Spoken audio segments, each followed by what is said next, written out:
1 Kings chapter 14.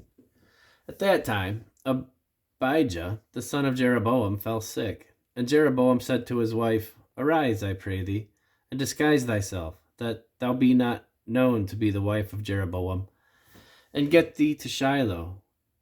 Behold, there is Ahijah the prophet, which told me that I should be king over this people. And take with thee 10 loaves and camels, and a cruse of honey, and go to him. He shall tell thee what shall become of the child. And Jeroboam's wife did so, and arose, and went to Shiloh, and came to the house of Ahijah. But Ahijah could not see, for his eyes were set by reason of his age. And the Lord said unto Ahijah, Behold, the wife of Jeroboam cometh to ask a thing of thee for her son, for he is sick. Thus and thus shalt thou say unto her, for it shall be, when she cometh in, that she shall feign herself to be another woman. And it was so, when Ahijah heard the sound of her feet, as she came in at the door, that he said, Come in, thou wife of Jeroboam. Why feignest thou thyself to be another? For I am sent to thee with heavy tidings. Go, tell Jeroboam, thus saith the Lord God of Israel, Forasmuch as I exalted thee from among the people, and made thee prince over my people Israel, and rent the kingdom away from the house of David, and gave it thee, and yet thou hast not been as my servant David, who kept my commandments, and who followed me with all his heart, to do only which was right in mine eyes, but hast done evil above all that were before thee, for thou hast gone and made thee other gods, and molten images, to provoke me to anger, and hast cast me behind thy back. Therefore, behold, I will bring evil upon the house of Jeroboam, and will cut off from Jeroboam him that pisseth against the wall, and him that is shut up and left in Israel. And I will take away the remnant of the house of Jeroboam, as a man taketh away dung, till it all be gone.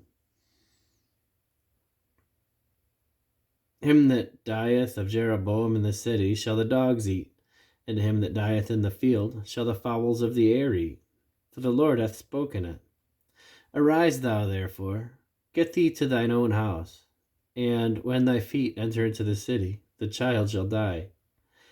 And all Israel shall mourn him, and bury him, for he only of Jeroboam shall come to the grave, because in him there is found any good thing toward the Lord God of Israel in the house of Jeroboam.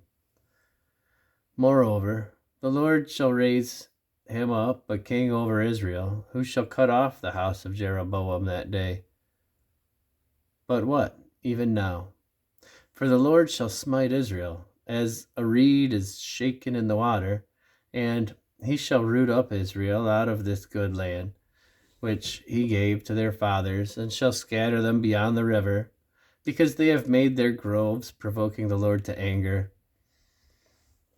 And he shall give Israel up because of the sins of Jeroboam, who did sin, and who made Israel to sin. And Jeroboam's wife arose and departed, and came to Tirzah. And when she came to the threshold of the door, the child died.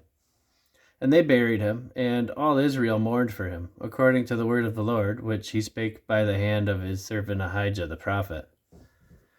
And the rest of the acts of Jeroboam, how he warred and how he reigned, behold, they are written in the book of the Chronicles of the kings of Israel.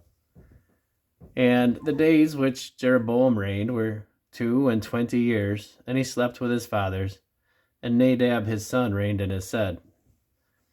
And Rehoboam the son of Solomon reigned in Judah.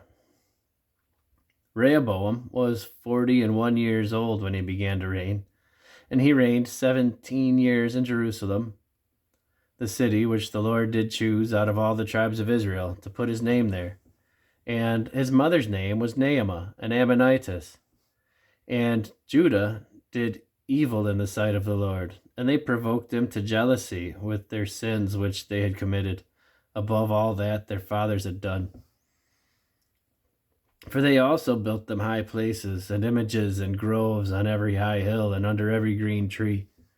And there was also Sodomites in the land, and they did according to all the abominations of the nations which the Lord cast out before the children of Israel. And it came to pass in the 5th year of King Rehoboam that Shishak, king of Egypt, came up against Jerusalem. And he took away the treasures of the house of the Lord and the treasures of the king's house. He even took away all. And he took away all the shields of gold which Solomon had made. And King Rehoboam made in their stead brazen shields, and committed them unto the hands of the chief of the guard, which kept the door of the king's house.